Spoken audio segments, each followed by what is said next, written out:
তোমাদের সবাইকে আমার প্রণাম জানাই। আশা করি আপনারা সবাই ভালো আছেন, আমিও ভালো আছি।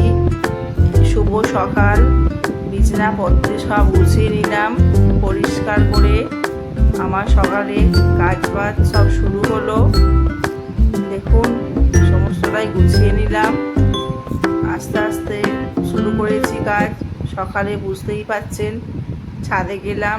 এই দেখুন, আমার ছোট্ট টবের মধ্যে একটা ফুল হয়েছে, কি সুন্দর লাগছে। কিন্তু এই নামটা আমি ঠিক জানি না, কি ফুল বলে এটাকে।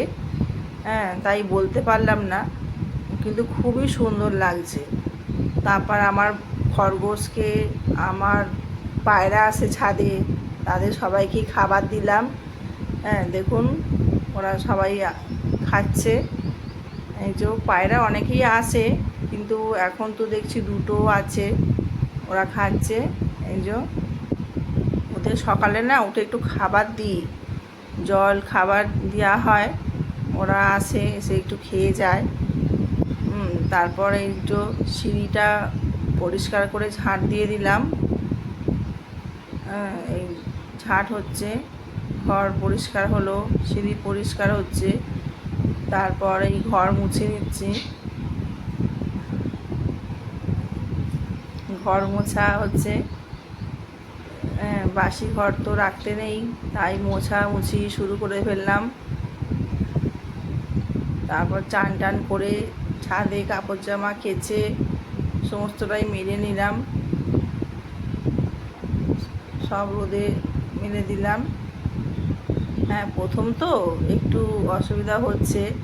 হ্যাঁ, ঠিক হয়তো বলতে পারছি না। এই দেখুন, তারপর ঠাকুরের জন্য আমি আমার গাছ থেকে ফুল তুলে নিলাম। দেখুন, আমাদের এই ফুল গাছ আছে, সমস্তটাই তুললাম। তুলে এবার ঠাকুরকে একটু পুজো করে নেব। ঠাকুরকে পুজো টুজো সমস্তটাই ছেড়ে নিলাম। দেখুন, এই যে আমার ঠাকুর সেবা হলো। ঠাকুরকে ফুল দিয়ে সাজিয়ে ঠাকুরকে খেতে দিলাম। এই দেখুন, আমার ছোট্ট একটা ঠাকুর ঘর। হ্যাঁ, জানি না কেমন হচ্ছে, কিন্তু দেখুন একটু কি করবেন। প্রথম বলছি, ভুল কিছু হলে ক্ষমা করে দেবেন। হ্যাঁ, দেখুন,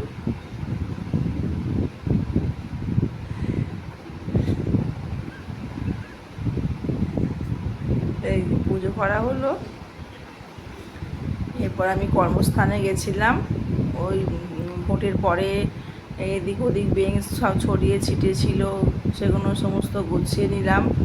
হ্যাঁ, একটু ঘর তোর পরিষ্কার করে নিলাম। ক্লাসগুলো চারিদিকে নোংরা, এদিক ওদিক জিনিস টানাটানি হয়েছে, সব এলোমেলো হয়ে পড়েছিল, সব গুছিয়ে নিলাম।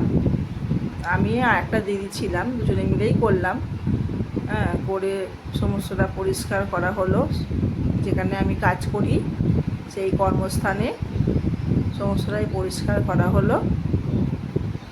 আর একটা ফজিবাবু জল দিতে এসেছিলো, এই যে জল দিয়ে যাচ্ছে ফজিবাবু। আজকে স্কুলের পাশে না অনেক ফজিবাবু ছিল।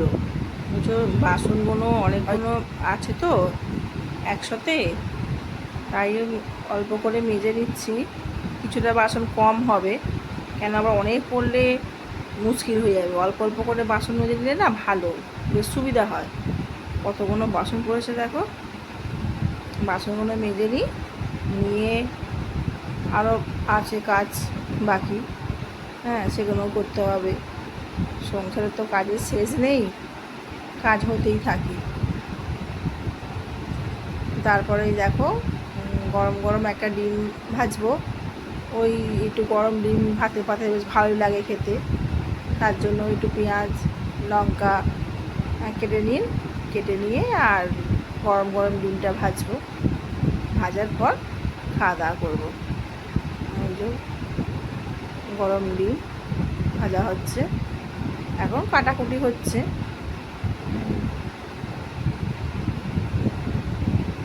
ডিমটা ভেঙে দিলাম, পেঁয়াজ লঙ্কা নুন আর দুটো ডিম দিলাম। ভালো করে একটু ফেটিয়ে নিই। নেবার পর ভাজবো। গরম ডিম দেখবে খেতে খুব ভালো লাগে।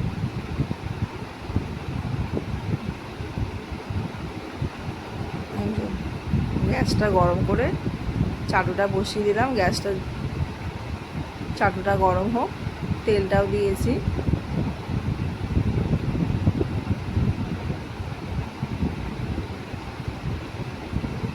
ডিমটা ভেজে নিলাম।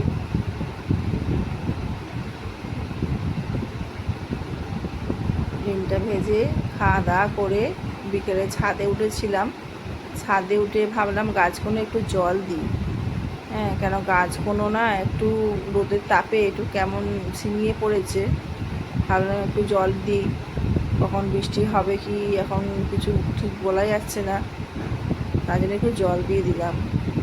আর আকাশটা তারপর এমন মেঘ করে এলো, মানে দেখতে এত সুন্দর লাগছে না, কি বলবো বন্ধুরা, খুব দারুণ লাগছে এই দৃশ্যটা দেখতে। দেখো, আর দেখে মন ঠান্ডা, একটা ঠান্ডা হাওয়া যে আসছে, মানে মনটাও ঠান্ডা হয়ে যাবে। এত সুন্দর হাওয়া আর এত সুন্দর দৃশ্য দেখে খুব ভালো লাগলো।